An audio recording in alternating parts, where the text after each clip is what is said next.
এই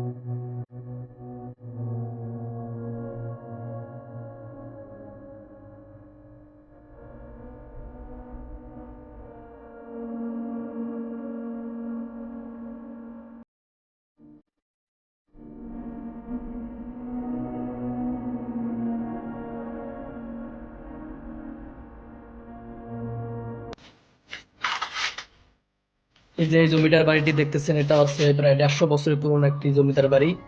আর এখানে আমরা ঘুরতে আসলাম। এটা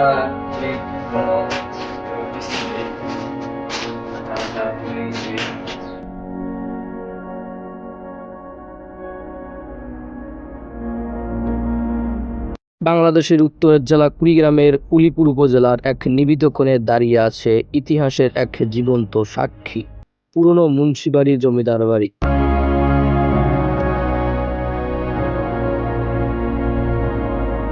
এই বাড়িটি শুধু একটি প্রাসাদই নয়, এটি ছিল এক সময়ের জমিদার শাসনের কেন্দ্রবিন্দু। রাজনীতি, সংস্কৃতি আর ঐতিহ্যের মিলনস্থল ছিল এই বাড়ি।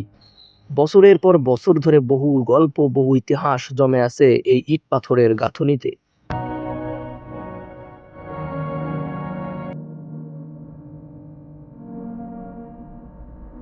মুন্সিবাড়ির অলিন্দে দাঁড়ালে যেন অতীত ফিরে আসে।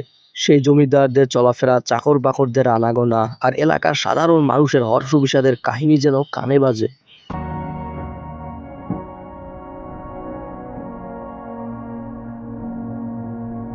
বাড়িটির কাঠামো এখন কিছুটা জীর্ণ, তবুও তার স্থাপত্য শৈলীতে আছে এক রাজকীয়তা, যা চোখে পড়ে সঙ্গে সঙ্গে হৃদয় ছুঁয়ে যায়। দেয়ালে দেয়ালে সময়ের ছাপ, মেঝেতে ইতিহাসের পদচিহ্ন।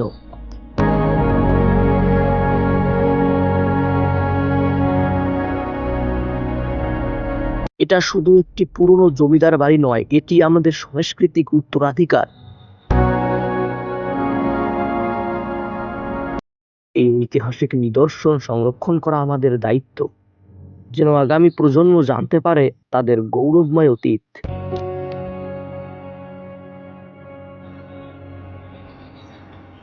মুন্সিবাড়ি যেখানে প্রতিটি ইট, প্রতিটি দেয়াল কিছু না কিছু বলার অপেক্ষায় আছে, আসুন এই অতীতকে আমরা সম্মান করি, জানি ও ভালোবাসি। আপনি চাইলে দেশের যে কোনো প্রান্ত থেকে এই জমিদার বাড়িতে আসতে পারেন এবং নিজ চোখে দেখতে পারেন সুন্দর স্থাপত্য শৈলীটি, যা ইতিহাসের এককালের সাক্ষী হয়ে এখনো দাঁড়িয়ে আছে এই কুড়িগ্রাম জেলার উলিপুর উপজেলায়। তো সরকার কর্তৃক এখানে একটি নোটিশ দিয়ে রাখছে যে এই স্থাপত্যের যদি কোনো কেউ ক্ষতি করে তাহলে তাকে আইনের আওতায় নেওয়া হবে এবং জরিমানা করা হবে। তো আমরা এখন জমিদার বাড়ি দেখার পর রওনা দিয়েছি কুড়িগ্রাম জেলার দিকে।